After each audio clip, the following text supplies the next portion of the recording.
Hello readers, I'm Amy, this is Amadeus, and we are here today to talk about some of our least favorite tropes. Amadeus's least favorite trope is the trope of being stuck somewhere and not being able to get out because he doesn't like closed doors and he keeps staring at the door to be let out. Unfortunately, the washing machine is on, and if I close him outside of this room, we're going to have a banging door in the background of this entire video. So let's go ahead and get started with least favorite tropes. This first one I think is actually a very unpopular opinion because it's unreliable narrators. I cannot stand an unreliable narrator, but I know a lot of readers, particularly on BookTube, who love a good unreliable narrator. Me, not so much. Like if I'm reading a character at the beginning of a book who seems pretty reliable and trustworthy, and at the end it ends up like they're the villain, that's fine. I like that. I like that bit of a twist. That's fun.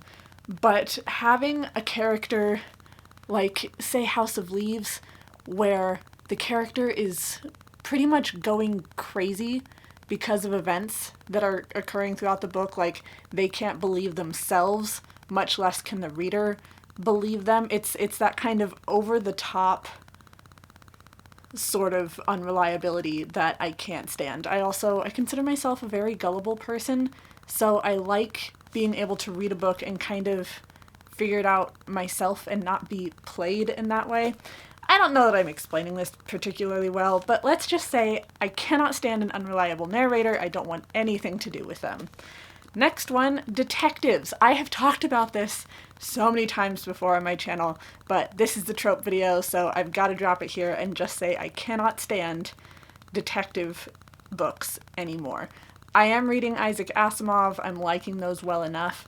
However, outside of the Robots series, 99% of detectives in books, and really in films too, are exactly the same person. You could trade any detective character with any other one and the story would not change. They're all depressed and moody and divorced and have a terrible relationship history. Tell me I'm wrong. Debate me. Next up, love triangles. This one, I have a couple of different things to say about this. Generally, love triangles, I don't like it. With Twilight, you had Bella, Edward, and Jacob. We all knew that Bella and Edward... Sorry, spoiler alert. We all knew that Bella and Edward would end up together and Jacob wouldn't be able to be with Bella. We all saw that coming. We knew that was going to happen. Love triangles like that are extremely predictable and do nothing for a story, in my opinion. However, I did recently read the 5th season by N.K. Jemisin, and that, little bit of a spoiler here, it has a love triangle in it where two people are kind of forced together and they do end up growing to have a love of one another even if they don't necessarily love being with one another. And then you have another character come along who has a thing for both of them, and they end up they get together as a threesome. They have this polyamorous relationship. So the two initial people, while they don't really like being with each other, they like watching each other. And I really liked that. It ended up being a really sweet and loving relationship as a love triangle of them all working together. I really liked that, and I would like to see more love triangles go in that direction and be a little different. At the very least, I would like an unpredictable love triangle, which I haven't seen yet. So, love triangles at this point kind of give or take depending on the triangle. Next one, not like other girls. I think we all hate this trope. I don't usually find anyone who likes not like other girls. My personal beef, however, with not like other girls is not just that it's insulting to other women, but specifically the girl who's not like other girls tends to be a mousy, shy, quiet brunette. And I feel like it might be a little bit of a reach, but it's just what's on my mind when I think of this. It kind of brings us back to the blondes have more fun joke that everyone learns in, like, middle school.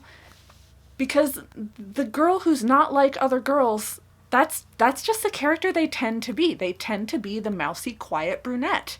And you usually have the blonde popular girl who gets to have more fun with everything. And there are so many stereotypes that get wrapped up in the not like other girls thing, and we're all sick of it. Like I said, I don't think I know anyone who actually likes this trope, so I don't know why people keep doing it. And it's not even just the trope. Authors will actually put in the book, hey, you're not like other girls, and I have yet to see a character clap back at them for that. I would really like to see more clapbacks from female characters if you're going to be including that line in a book. Next up, dream sequences. Don't like them. Get rid of them. Dream sequences in movies drive me nuts, and especially dream sequences in books. I think dream sequences in movies can work as a visual element, but when it comes to books, I have never read a dream sequence that has made sense to me with the book, that has advanced the novel in any way, that I have enjoyed at all. I don't want anything to do with a dream sequence. At this point, if I come across a dream sequence, I will just skip it entirely because I know it's not going to further my personal understanding of the story. Resurrection tropes. They need to die and not be resurrected. Most people, I think we can safely say, do not like resurrection tropes. This, for me, is especially a big thing with young adult. You don't see resurrection as much. At least I don't see resurrection as much in adult books, and when it is there, it tends to be done better than in young adult books. I can't with the resurrection trope, especially the young adult resurrection trope. Just, no.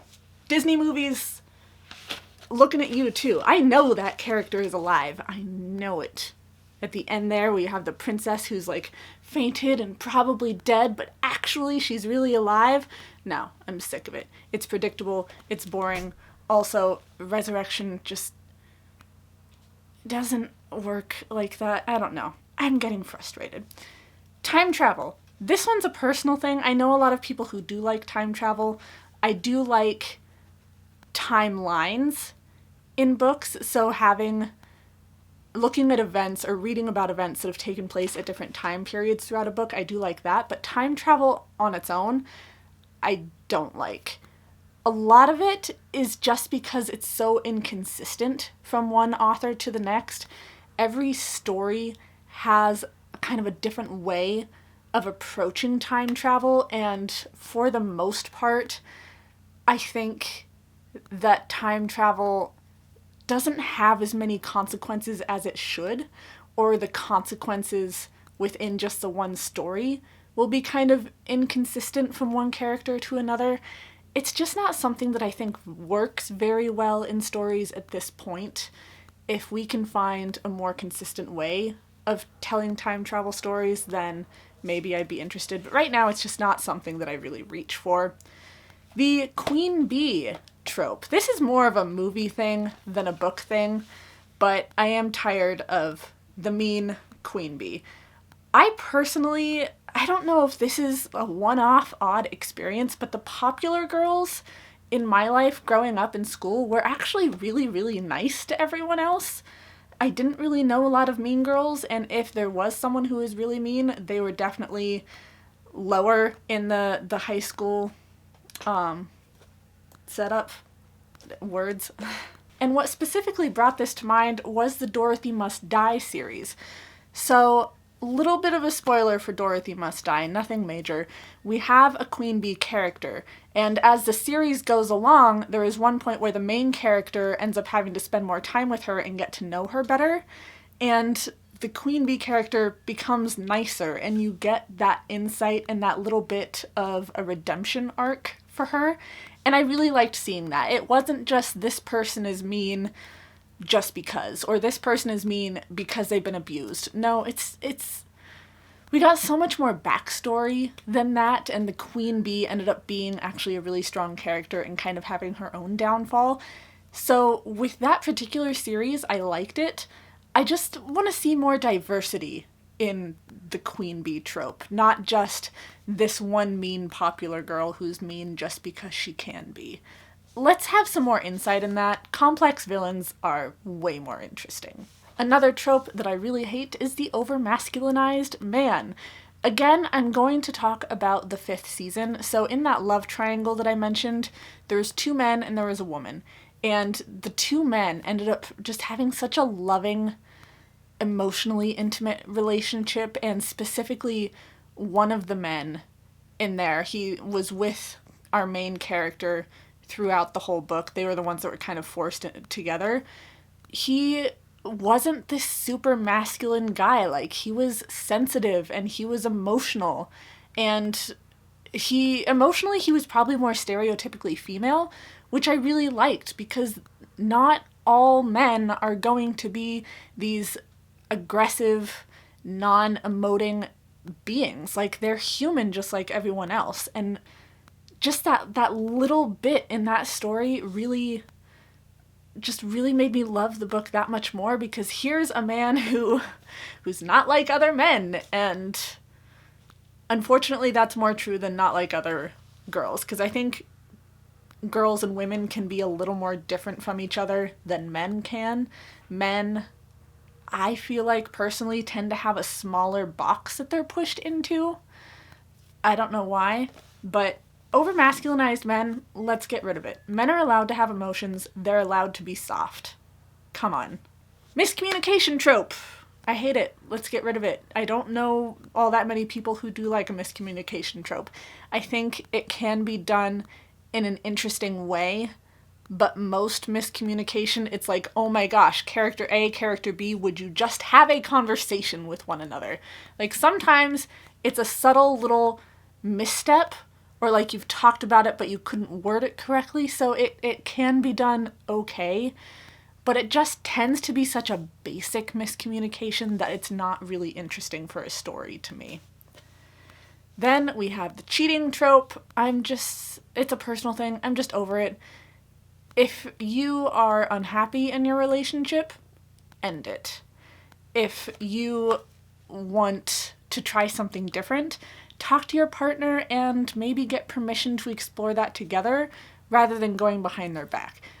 A good relationship is all about building trust in one another, and if you want to try something or someone different, have that conversation with your partner, because there are going to be some people who are open to that.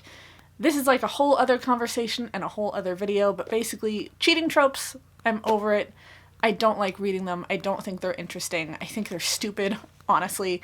This is all very much my personal opinion. It's just not my thing. Pairing up. So a lot of these last ones really are relationship ones. Not everyone has to pair up. Specifically, Harry Potter was one of the first books that truly frustrated me with the ending. Like, not all of your characters have to get together with one another. Don't put all of the main characters together. Let some side characters get together with the main characters. Let some characters that we've never met get together with the main characters. Or, shocker, maybe we could end a story with someone who's single. Maybe we could end a book with a couple who don't want to have children. Oh my gosh. Life-changing. So life-changing. Who would ever want that in a book? A single person? Or a single mother? Or father? Or other parent? A couple who doesn't want to have kids? This is getting scandalous. But I do have one more trope to talk about. And that is stream of consciousness. I don't know if it's so much a trope as a way of telling a story, but I'm just not really here for stream of consciousness. There has been one book, Red Clocks, that was kind of stream of consciousness that I liked, but the first stream of consciousness that I remember reading was Mrs. Dalloway, and you're following character A, and then she looks out the window and sees a taxi, and then you're suddenly following the mind of character B, who's the man driving the taxi, and he passes someone on the street, then that's the person whose mind you're it was a whole thing, and it doesn't track very well. I feel like it doesn't flow very well. I never know what the point of stream of consciousness is. That's just it's a trope that bothers me personally.